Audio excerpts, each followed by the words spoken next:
Quando a glicose no sangue ultrapassa os níveis saudáveis, surge a diabetes, doença que é classificada em tipos. O tipo 1, que costuma ser diagnosticado na infância e em adultos jovens, apesar de ser desencadeado em qualquer idade, ocorre a partir de um processo imunológico, o que faz com que anticorpos levem à deficiência da insulina, o hormônio secretado pelo pâncreas e que metaboliza o açúcar no sangue. O tipo 2 representa 90% dos casos e tem muito a ver com nossos hábitos de vida, apesar de também ser herdado geneticamente. Nesse caso, a insulina é produzida em níveis insuficientes por um pâncreas, por assim dizer, cansado de fazer a sua função, porque passou uma vida fazendo esforços para compensar a falta de exercícios e exageros de carboidratos e açúcar no prato. Por fim, há também a diabetes gestacional, entre outros tipos mais raros. Para falarmos sobre como prevenir esta doença ou mesmo como conviver com ela, estamos hoje com o endocrinologista da Unimed Nordeste, Dr. Umar Abdallah. Dr. Umar, obrigado por nos receber aqui no seu consultório. Dr. Umar, explica melhor esses tipos para a gente de diabetes, tipo 1, tipo 2, gestacional. Boa tarde, obrigado pelo convite. O diabetes mellitus ele é dividido em dois tipos principais, o tipo 1 e o tipo 2. Como você falou, o tipo 1 é um processo autoimune que o próprio sistema imunológico da pessoa produz anticorpos contra o pâncreas, contra as áreas do pâncreas que fabricam a insulina. E a insulina é o hormônio que controla os níveis de açúcar no sangue. O diabetes tipo 2, que ocorre na grande maioria das pessoas, cerca de 90% dos diabéticos são do tipo 2, o pâncreas ele produz insulina. Ele produz menos insulina que o normal, mas ele produz insulina e a insulina funciona menos no diabético tipo 2. E ela funciona menos porque o diabético tipo 2, além do fator genético, ele tem os fatores ambientais, que é a obesidade, principalmente a obesidade abdominal e o sedentarismo. Tanto o sedentarismo quanto a obesidade, eles fazem com que a insulina funcione menos, que é a resistência à insulina. E a insulina funcionando menos, a glicose com o tempo vai subir. Nascer com diabetes, que seria o tipo 1, não significa ter mais ou menos problemas do que quem tem diabetes do tipo 2, ou sim? O diabetes tipo 1 ele tem uma incidência maior antes dos 30 anos de idade. Ele tem dois picos, ao redor de 5, 7 anos de idade e na adolescência ao redor dos 15 anos. Então a pessoa, ela geralmente nasce com a predisposição, desenvolve ao longo da vida, como desenvolve o diabetes tipo 1 mais cedo que o tipo 2. O tipo 2 normalmente aparece após os 40 anos. Como a pessoa vai ter mais anos com diabetes, ela tem um risco maior de ter mais complicações. E como o diabetes tipo 1, o pâncreas não produz mais insulina, os níveis de glicose, eles facilmente chegam a ficar muito elevados, muitas vezes, quando o paciente não está assim, controlado.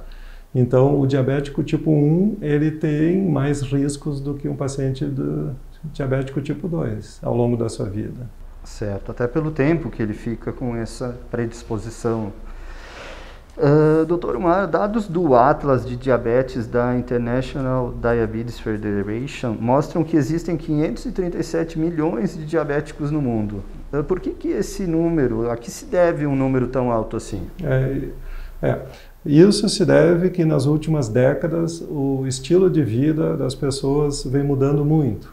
Então, o próprio conforto, o automóvel, desde pesquisas que eles têm com o uso de controle remoto da televisão, o elevador no prédio, coisas que cada vez mais nós fazemos menos atividade física e a nossa alimentação, que cada vez mais é uma alimentação que hoje é chamado processada, ultraprocessada, que não são os alimentos frescos, naturais, que levam ao sedentarismo e à obesidade, que são os dois fatores que contribuem mais para o desenvolvimento do diabetes tipo 2. E ao mesmo tempo a gente tem o que não tinha antigamente, que são esses alimentos diet, zero, enfim, mas isso não quer dizer.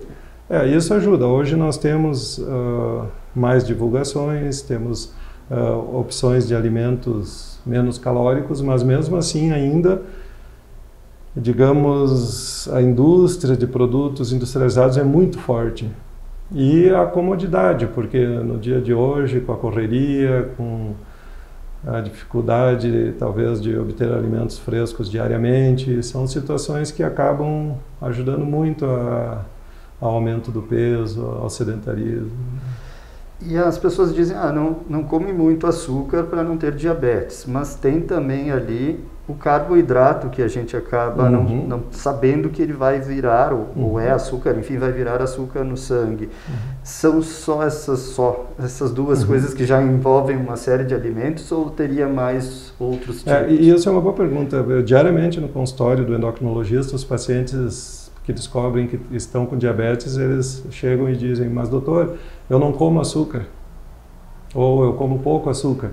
Então isso é uma pergunta interessante, porque tem a ver com diabetes. Até a palavra diabetes mellitus, a palavra diabetes vem do sifão, que é da passagem de água, e mellitus vem do mel. Então antigamente, tem até nos papiros egípcios antes de Cristo, mais de 5.000 anos antes, eles foram observando isso, e os médicos antigamente provavam a urina e sentiam que ela era doce. Então veio o nome diabetes mellitus, né, de urinar muito, de diabetes, da palavra sifão, e mellitus da urina ficar doce como mel, adocicada. Então tem muito assim essa preocupação, as pessoas, eu não como doce e estou com diabetes. Na verdade, a gente olha para o paciente muitas vezes, geralmente ele tem um perfil do diabético tipo 2, é um paciente obeso, sedentário, com história familiar de diabetes, mas ele não come doces. Mas os fatores de risco que provocam diabetes tipo 2 é a obesidade, o sedentarismo, que provocam a resistência à ação da insulina. A insulina funciona menos por causa da obesidade abdominal, por causa do sedentarismo, e com o tempo a glicose acaba subindo. O pâncreas vai produzindo muita insulina no início e depois com o tempo acaba produzindo menos. Então, e não é só o açúcar. Então, na verdade, o açúcar a gente recomenda evitar em quem já tem diabetes. O açúcar, ele não provocaria diabetes por si só se ele engordar a pessoa, mas normalmente as pessoas não engordam de comer só açúcar, elas engordam de comer mais farináceos, carboidratos, gorduras. Os outros alimentos que contêm carboidratos, que são vários alimentos, desde não só massas, biscoito, o próprio arroz, o feijão, os carboidratos vão se transformar em glicose, e a glicose é o combustível para o nosso organismo. Então, o tratamento, a gente recomenda evitar açúcares, mas a gente recomenda diminuir os carboidratos e, se possível, comer carboidratos com fibras, além de frutas, verduras, grãos, que são alimentos que ajudam no controle da glicose. O senhor falou que a pessoa urina muito e por isso, então, um dos sintomas seria a sede. Isso, quando o diabetes está adiantado. Muitas pessoas, por exemplo, assim, o normal da glicose em jejum até 99, né? A glicose costuma passar para a urina quando ela ultrapassa 180 miligramas por decilitro no sangue. Então, a pessoa, quando está com uma glicose de 200 ou mais, ela vai urinar mais, porque a glicose indo para a urina, ela provoca uma diurese osmótica, ela puxa líquido, e a pessoa começa a desidratar e tem mais sede. Então, tem os polis, que é a polidipsia, que é muita sede, poliúria, que é urinar muito, e a pessoa, ela desidrata e começa a emagrecer. Só que é um emagrecimento pela doença, ela perde massa muscular, perde gordura. Para compensar essa falta de hidratação também. Ela toma mais líquido para se manter hidratada. Tá. O senhor falou uma pessoa com 180, 126, acima disso, né? Ela vira diabética, mas se ela reduzir esse patamar a 90 novamente com dieta, ela deixa de ser diabética ou diabetes, uma vez diabético, para sempre diabético? Isso aí também é uma boa pergunta, porque o normal da glicemia em jejum é até 99. A partir de 126 é considerado diabético. Se fizer um exame de glicose quando a pessoa não está em jejum, quando fizer durante a tarde, a partir de 200 já é considerado diabetes também. Se a glicose ficar maior que 99 e menos que 126, de 100 a 125, a pessoa é chamada pré-diabética. Pessoas que têm pré-diabetes ou têm um diabetes com uma glicemia, por exemplo, de 150, 160, elas não têm sintomas. Então a gente não pode, isso é bom comentar, a gente não pode esperar pelos sintomas. Porque muitos pacientes, quando descobrem o diabetes, que estão com sintomas, eles já têm diabetes, geralmente no mínimo há uns 5 anos ou mais.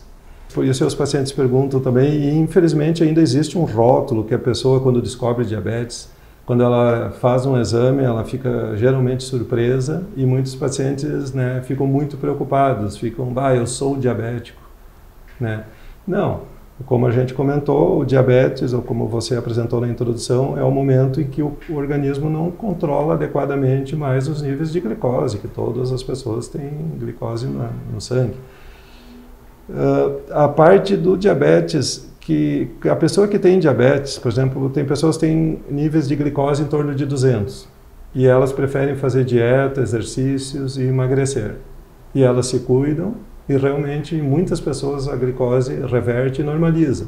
Você olha o exame e baixou a glicose para 90. Não sabe se a pessoa tem diabetes ou não só por esse exame novo. Então a glicose 90, ela reverteu os níveis de glicemia. Mas o diabetes ele é considerado que a pessoa tem sempre, porque o momento que a pessoa sair da dieta, o momento que a pessoa engordar, parar a atividade física, a tendência é que os níveis de glicose subam novamente. Então, o diabetes, atualmente, ele não tem cura, ele tem tratamento e a pessoa é considerada diabetes, mas ela pode ter uma vida praticamente normal. Então vira uma doença crônica. Uma doença crônica. Essa doença crônica, né, ela veio, comentou-se muito sobre ela nesse momento da pandemia, porque virou um fator de comorbidade, de risco, enfim, para a Covid-19, né? Uhum. Não só por isso, mas para outras doenças também. Por que a diabetes, ela parece estar sempre sendo um problema para todas as doenças, um agravante, né, para todas as doenças? Por que ela age desse jeito? O que se sabe há muito tempo, através de estudos, pesquisas, que a pessoa que tem diabetes, ela acaba tendo uma imunidade mais baixa. E tem vários estudos, tem comprovações que demonstram que a glicose alta, ela baixa as defesas do organismo. E a falta de insulina ou diminuição da insulina no nosso organismo também baixa as defesas. Por exemplo, é muito comum a pessoa ir no urologista, ginecologista, descobrir uma infecção genital e ali o médico suspeitar de diabetes. Então, a candidíase, que é uma infecção de pele muito comum, ela ocorre frequentemente em pessoas que têm diabetes e que estão com diabetes descompensado. Outras infecções também são mais comuns em diabéticos. As viroses, em geral, elas provocam mais sintomas nas pessoas que têm diabetes e as complicações, elas tendem a serem maiores nos diabéticos, as viroses em geral. E agora, com o Covid, que é uma virose, também as complicações, os sintomas são maiores nos diabéticos. E, além disso, qualquer processo infeccioso aumenta os níveis de glicose. E os níveis de glicose alto vão baixar mais ainda a imunidade. E no caso do Covid, muitos pacientes precisam usar medicamentos anti-inflamatórios, que são hormônios, que são corticoides, que também aumentam os níveis de glicose. Então, o paciente diabético que estiver com Covid tem que ter um cuidado maior e ele é de mais risco, sem dúvida. Sem dúvida. Outro risco, enquanto o senhor falava, é o pé diabético, que falam muito, porque a extremidade ali é um problema. E isso também é muito importante, porque diariamente no Brasil ocorrem amputações que são totalmente evitáveis, né, e ocorrem diariamente. No diabético, que não tem um controle adequado, ao longo dos anos, a sensibilidade nos membros inferiores, principalmente nos pés, nas pernas, ela diminui.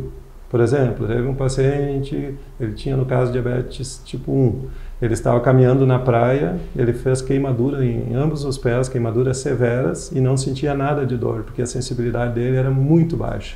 Ele só percebeu depois e acabou indo para o pronto-socorro com queimaduras graves. Então, a sensibilidade diminuída, ela facilita lesões, desde uma pedrinha no calçado até lesões mais severas. E, junto disso, um diabético mal controlado, a longo prazo, a circulação sanguínea também diminui. Então o paciente vai ter uma lesão por baixa sensibilidade, vai ter irrigação sanguínea diminuída, que leva os anticorpos, as defesas do organismo para combater o micróbio que está entrando, já teve uma ruptura de barreira, que é a pele, pela lesão, e mais os níveis de glicose elevados, que também baixam a imunidade. Então, lesões, principalmente nos pés, em pessoas com diabetes, imediatamente têm que ser tratadas, o paciente tem que contactar o médico imediatamente. Às vezes tem pacientes que em 3, 4 dias evoluem para uma lesão que acaba numa amputação. É impressionante. Certo. E o tratamento que se ouve há décadas e que se sabe embora existam comprimidos, enfim, é o da insulina, principalmente para os diabéticos que tipo não têm... tipo 1, né? Existem, porque já é tantos anos a insulina, e a insulina é o hormônio que o organismo produz, né? Mas existem outras tecnologias, outros medicamentos que estão surgindo. O que a medicina está nos trazendo atualmente? Para o diabético tipo 1, o tratamento é a insulina. O pâncreas não produz mais insulina, então desde o início começa com a insulina. Para o diabético tipo 2, que são a grande maioria dos pacientes, a gente começa, dependendo do grau, o nível de glicose, com dieta, exercício, mudança dos hábitos de vida, e depois a gente costuma associar medicamentos via oral. Hoje em dia nós temos assim vários medicamentos de uso via oral. Assim, há 20 anos atrás, um pouco mais ainda, a gente não tinha muita opção. Já ia direto para a insulina? Não, a gente tinha alguns 2, 3, 4 comprimidos, tipo, a maioria agia da mesma maneira, né? Porque, na verdade, assim, a insulina, quando funciona menos, a glicose sobe. Mas por que ela sobe? Porque a glicose não sai da corrente sanguínea se a insulina funciona menos, né? Mas não é só isso. O fígado, ele tem uma reserva de glicose. Ele libera glicose para a corrente sanguínea. Os músculos consomem glicose e quando falta insulina eles consomem menos. Então o fígado libera glicose para a corrente sanguínea, os músculos captam menos, e a tendência é aumentar a glicose. Então hoje em dia nós temos comprimidos que agem em várias partes do organismo. Temos medicações via oral que melhoram a ação da insulina, que diminui a resistência à ação da insulina. E nós temos comprimidos que aumentam a liberação de insulina pelo pâncreas. Nós temos comprimidos, medicações via oral que fazem os rins eliminarem glicose pela urina. Então, nós temos hoje em dia medicações que podem agir em várias partes do organismo, contribuindo para o tratamento do diabetes. A insulina, além do diabético tipo 1, seria para o diabético tipo 2, quando ele já está produzindo muito pouca insulina. Aquilo que a gente conversou, que o pâncreas está cansando, está em exaustão e vai ter que usar insulina. Antes de usar a insulina, nós temos também medicações que ajudam o pâncreas a produzir insulina e são medicações mais fortes que os comprimidos. São medicações injetáveis de maneira igual à insulina, só que eles não são insulina. E a vantagem dessas medicações que a insulina normalmente ela retira a glicose do sangue e a gente queima para produzir energia ou armazena na forma de gordura no tecido adiposo. Então, com o uso da insulina, normalmente o diabético tipo 2, que a maioria está acima do peso, acaba aumentando mais de peso quando inicia a insulina. E esses outros medicamentos injetáveis, eles fazem o pâncreas produzir insulina na hora que a pessoa se alimenta. Tá. Então, eles não aumentam peso e, pelo contrário, muitas pessoas emagrecem, porque esses medicamentos mais novos, eles têm um efeito de provocar uma saciedade e de retardar o esvaziamento gástrico do estômago. Então, esses medicamentos, eles são subcutâneos também. São subcutâneos, injetáveis, e eles deveriam ser usados dentro do possível, tem o custo deles, antes da insulina no diabético tipo 2. São mais caros que a insulina. Essa é uma das limitações, eles são mais caros. E esses medicamentos existem de uso diário, como a insulina, que é usado diariamente, e hoje em dia existem esses medicamentos com menos aplicações, que são semanais. Você aplica uma injeção subcutânea uma vez por semana. Ela vem numa caneta de aplicação, com uma microagulha muito fina, a pessoa praticamente não sente a aplicação, são muito práticos de usar. E além disso, existem pâncreas artificiais, alguma coisa nesse sentido? Além disso, existe já há um bom tempo as bombas de infusão de insulina, que é um aparelhinho pequeno, né, menor que um celular, que ele pode ser colocado na cintura, no cinto, e vai um catéter que ele entra embaixo da pele, na gordura, no subcutâneo, e não é assintomático. É um catéter plástico e ele fica ali. E a bomba de infusão, ela é programada e ela fica liberando insulina 24 horas.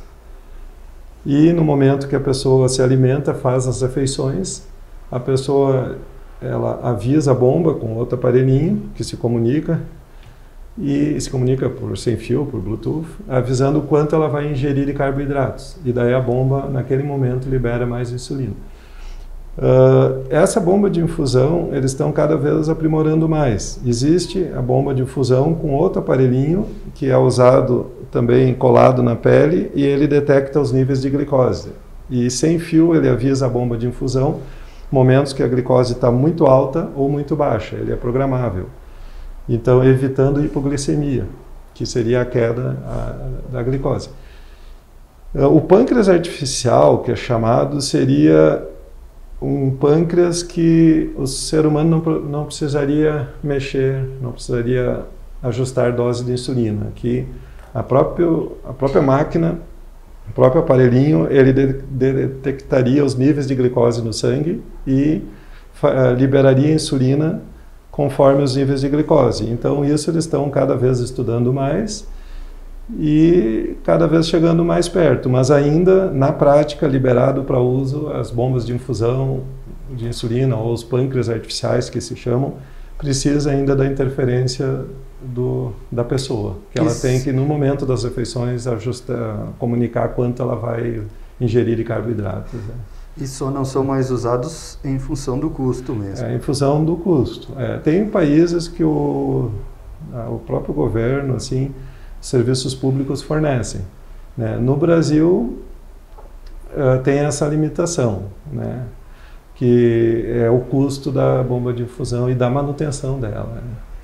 Nós falamos que uma vez diabético, sempre diabético, né? Mas quando essa diabetes ela surge na gestação, causando diabetes gestacional, a regra continua valendo ou não? Ela só ocorre nesse período e a pessoa não fica diabética depois?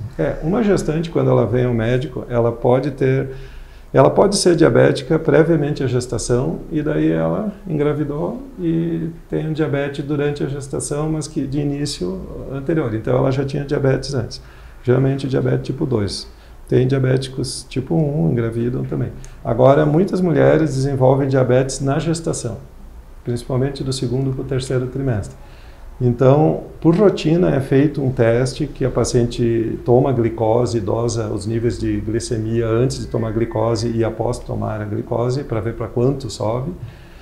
E é feito geralmente entre 24 e 28 semanas de gestação, né? Porque a gestação, ela, pelo processo gestacional, pela placenta, pelos hormônios que alteram na gestação, a glicose ela pode subir em mulheres que têm predisposição. Então, pacientes que estão acima do peso, têm sobrepeso, obesidade, história familiar forte de diabetes, principalmente parentes de 1º grau.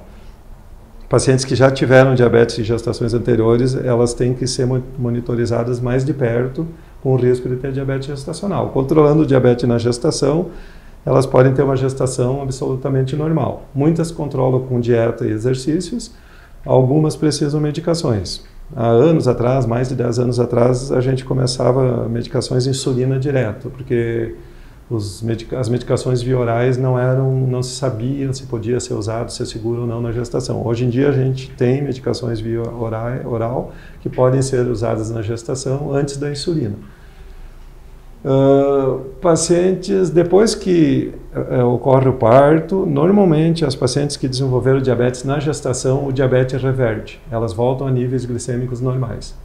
Só que existe uma orientação muito antiga já, que é orientar a paciente para se cuidar. Se cuidar no quê? Evitar que ela engorde, evitar de ser sedentária, ingerir mais alimentos com fibras, né, diminuir açúcares, diminuir os carboidratos brancos, que são os mais que têm menos fibras. Por quê? Porque depois de anos, geralmente muitos anos, 10, 15 anos, às vezes 20 anos, o filho já está grande e a mãe, ela desenvolve diabetes definitivamente. Então, a mulher que tem diabetes gestacional é um sinal que ela tem uma predisposição e que ela, a partir daí, mesmo após ganhar o bebê, reverter a diabetes, ela tem que se cuidar. E outra coisa que é bom lembrar e é bom falar que assim, a paciente tem diabetes, ela quer engravidar, se ela planejar a gestação, o ideal é que ela controle bem a glicemia antes de engravidar, principalmente nos últimos, assim, 2, 3 meses antes de engravidar. Porque no primeiro trimestre, quando há a formação do bebê, é fundamental que a glicemia esteja controlada. E no momento da gestação também, da fecundação. Então é recomendado que a paciente que já sabe que tem diabetes, que ela controle bem, faça exames de preferência antes de engravidar. Esse bebê do diabetes gestacional, ele não nasce com diabetes? Essa é uma boa pergunta. O diabetes neonatal, que é o bebê que já nasce com diabetes, ele é muito raro, é extremamente raro, mas existe. Não, o filho de mãe diabética, se a mãe não controlou adequadamente o diabetes, normalmente ele pode nascer macrossômico, ele pode nascer muito grande. Então, a média de peso de uma criança é em torno de 3,2 kg. O paciente geralmente nasce com mais de 3,800 gramas, 3,8 kg ou 4 kg. E o contrário, se a glicose não ficou bem controlada, quando o bebê nasce, é cortado o cordão umbilical, ele para de receber o sangue materno, que estava com níveis altos de glicose, o pâncreas do bebê produziu mais insulina durante a gestação, e daí quando ele nasce, corta o cordão umbilical, ele continua produzindo muita insulina e ele nasce com hipoglicemia. Então, os filhos de mãe diabéticas, eles são monitorados ao nascimento, nas primeiras horas, fazendo o testezinho da glicose para evitar a hipoglicemia.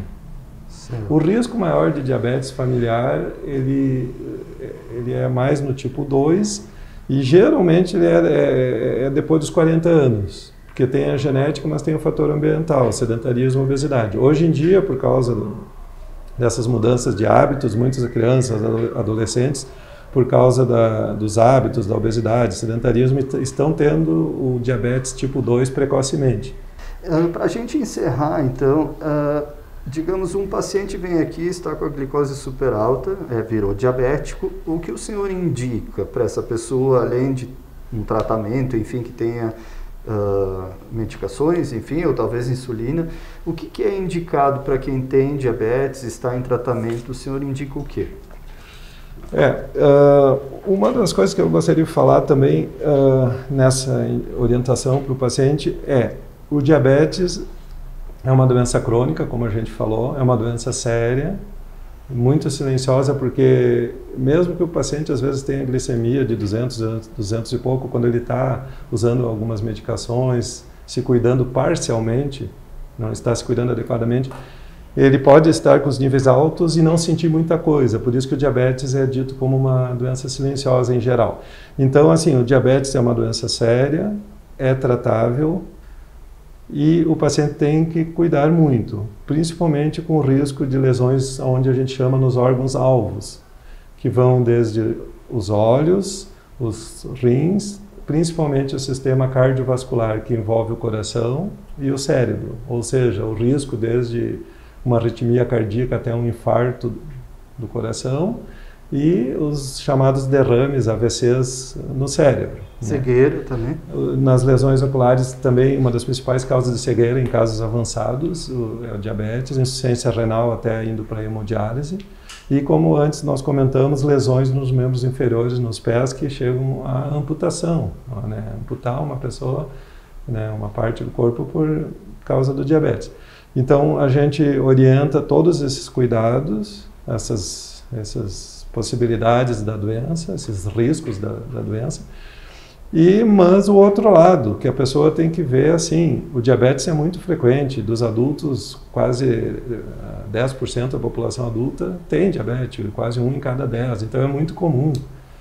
Então, assim, a pessoa, ela tem como ter uma vida boa, de qualidade, mas orientação.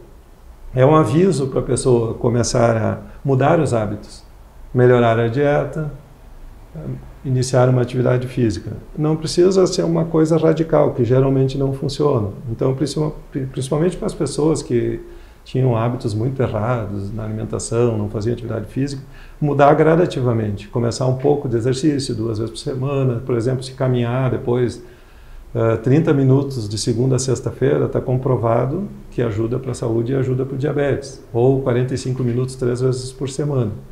A alimentação, aumentar as fibras, diminuir os farináceos, carboidratos simples, aumentar os grãos, frutas, verduras. A frequência dessa alimentação também, ou não? De 3 em 3 horas, alguma coisa assim? A alimentação padrão é comer mais vezes e menos quantidades, né? De 3 a 6 refeições ao dia. Tá. Para quem existe o chamado jejum intermitente, que a pessoa faz 1, 2 refeições ao dia. Só que para o diabético ele precisa ter horas para comer, isso é uma coisa importante de lembrar, porque a hiperglicemia faz mal, que é a glicose alta, mas existe a hipoglicemia quando a glicose baixa muito, baixa menos de 60, 50. Principalmente quando ocorre de madrugada e a pessoa está dormindo. Tem pessoas que podem ter uma crise convulsiva ou entrar em coma. Então, para não acontecer isso, recomenda-se comer menos quantidades e mais vezes. E que, continuando assim, que eu queria terminar da parte dos medicamentos, usar os medicamentos conforme a orientação médica, porque hoje nós temos vários medicamentos, a maioria deles são muito bem toleráveis, às vezes é necessário trocar o medicamento.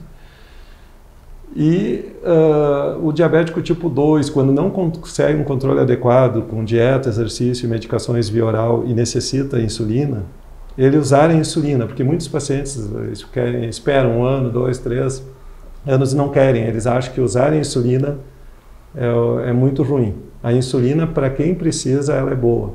E depois que os pacientes tipo 2 começam a usar a insulina e controlam o diabetes, eles notam uma grande diferença na disposição deles, na qualidade de vida. E eles falam para nós, realmente a insulina foi a melhor coisa que eu fiz. O ideal, se possível, é consultar um endocrinologista, uma nutricionista, um médico oftalmologista de olhos, isso aí, esses 3 médicos seriam fundamentais. E em muitos casos, além dos diabetes tipo 1, mais de crianças precisam mais de uma psicóloga. E muitos adultos às vezes acabam também precisando. Então, esses cuidados são fundamentais e é o que a gente orienta assim, para os pacientes que recém descobriram diabetes. Tá certo. Tá bom então, Dr. Marco. Muito obrigado pelas suas explicações, super fáceis de entender. Obrigado por nos receber aqui no seu consultório. A você que nos acompanhou, muito obrigado pela audiência e até a próxima. Até mais. Tchau, tchau.